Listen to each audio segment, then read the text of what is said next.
And welcome back to Mission Reload Gaming. I'm Jack, and today we're going to look at the new project. It's coming along.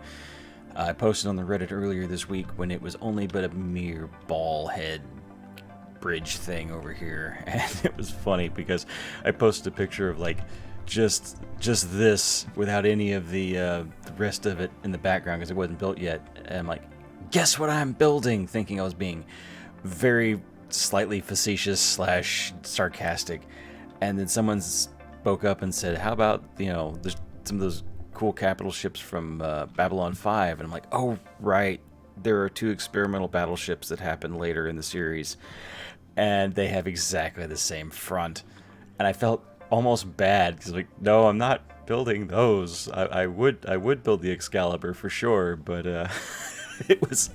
I felt like, oops, I thought this was iconic enough. But, yeah. And it goes because I do have the Star Fury over there, so the leap in logic just did not hit me. Oh, but let's get right into it. I have hammered out, literally hammered steel here, approximately the right shapes and angles that I want to use, and figured out how I wanted the teeth to angle together from the wings, and I got the back end looking freaking cool, and the wing shapes are the right angles, I believe now, and the right length. There is a entire plethora of websites talking about this ship exactly, and how many different variants and sizes and shapes this thing comes in. I took the one that is the most classic. It is 110 meters long. It is 92 meters wingspan. And yeah, that's freaking huge to begin with. The one I started before was 300, and I completely quit that one right out.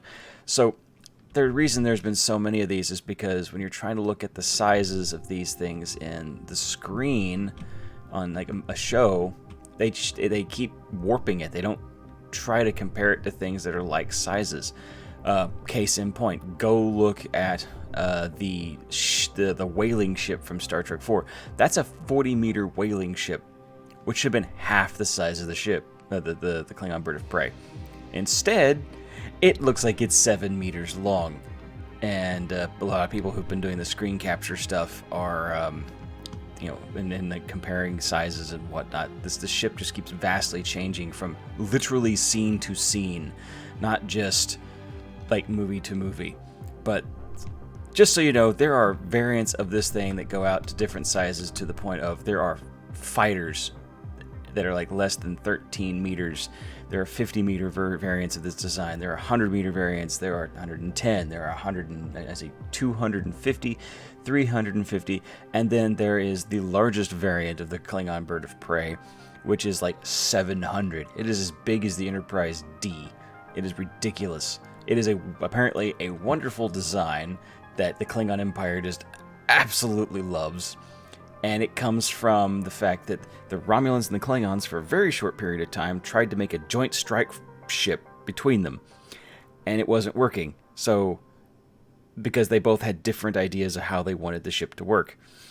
And the moment they broke off the treaty is when the real technology came out, and when they took everything they learned and put it the way they wanted to use it. Case in point, here is the bird of prey. That is the Klingons' staple ship that they never stopped producing as fast as they could. This is like the freaking Volkswagen Beetle of the Klingon Empire. And even if like houses that couldn't afford to buy like brand new ones, they bought surplus materials and then put them together. There are no two Brels alike. There is no bridge. Oh, I forgot to fly inside. Yeah, there is no bridge cavity that is the same from any ship. They are as wide and customizable as you can possibly imagine. And that's because mainly every time they had to do a shot of one, it was a different show, a different amount of money. The only thing that actually goes the same... Yeah, I haven't done anything in here yet. The only thing that matches a Klingon bird of prey's internals is the color scheme of red and rust and black. So it's going to be fun to do the whole inside here for with those colors and whatnot. There is no way to fit all the actual rooms inside this that they do have, mainly because the shots are too big. But you know, because they're sets, they're not supposed to be anything else. Now they're supposed to be inside the ship. It's the whole like Millennium Falcon issue where the sizes of the ship does not fit the internals. Wanted to show you guys a little bit of what's going on here. The fact I got the wings working, I got the general layout and most of the outside done. I don't have the bottom done yet, or figuring out how I'm going to do landing gear yet. That's going to be a fun one. I figure I'll work that one out later. But I'm impressed with this. This is my favorite part right here. Okay, so those of you who are complaining about one wing dropping faster than the other, it's because this wing has more weight on it at the moment than this one, because mirroring does not go out onto the child attachments through the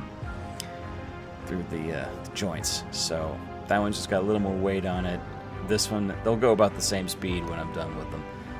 And one thing I need to know, because I'm racking my brain trying to figure it out. So this is actually not cruising shape. This is landing on the ground shape. You want the wings up as high as possible. This one is the main combat. This is where you get the most agility and least accuracy, actually, from what I'm learning, because the guns can only pivot up and down. They can't pivot side to side when they're like this. However, there is a nice middle ground right about here, which is actually considered cruising / like most accurate for your disruptors. And I can't seem to figure out a way to set it to where I can have 3 different settings to do the wings. And I'm sure you guys can figure it out. I was just going to get rid of all this and just go with one of these slider wedges and just like guesstimate halfway and full and all that stuff on the fly. But there's got to be a way to do a setting, like switches, where you can mess with more of this. So if you guys have an idea of how to have 3 different angles set up, where there's like a switch that sets off, like one switch will set it from will bring it back to cruising, and then one will switch it down, and then one can switch it to combat. Something that gives me some choices and buttons on the inside that work. I don't mind if it's a little grueling. I don't mind if it's, you know, click, click, click. I mean, I'd rather have it be more than one button. But if you have any ideas, hit me up in the comments. I'll also be on Reddit, so just well, we can have a conversation, because I'm clueless at this point. I've been trying to watch as many videos on the logic in this game to figure out, and I'll admit I'm not an engineer, so when we start messing with AND gates, it starts confusing me real quick. But I'm willing to learn. This is such a cool area cool thing to watch. Look at that. I don't know how viable this is going to be later in game, but if I have to change it later, I can change it later to look like it's doing that. But until then, we have this wonderful, wonderful like paper shredder action here that actually holds the wings in place.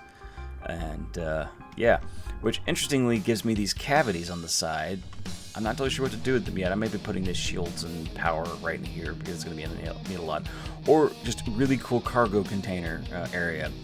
And I'll have to do like a wall here that looks like it's the Star Trek 4 hallway or something to kind of lead into it, and put some doors and such. That's another thing. How am I doing doors in this game? I'll have to learn how to use pistons, I guess. Anyway, here is the working of the Brel at the moment. Thank you guys for watching. I will see you later. Fly reckless.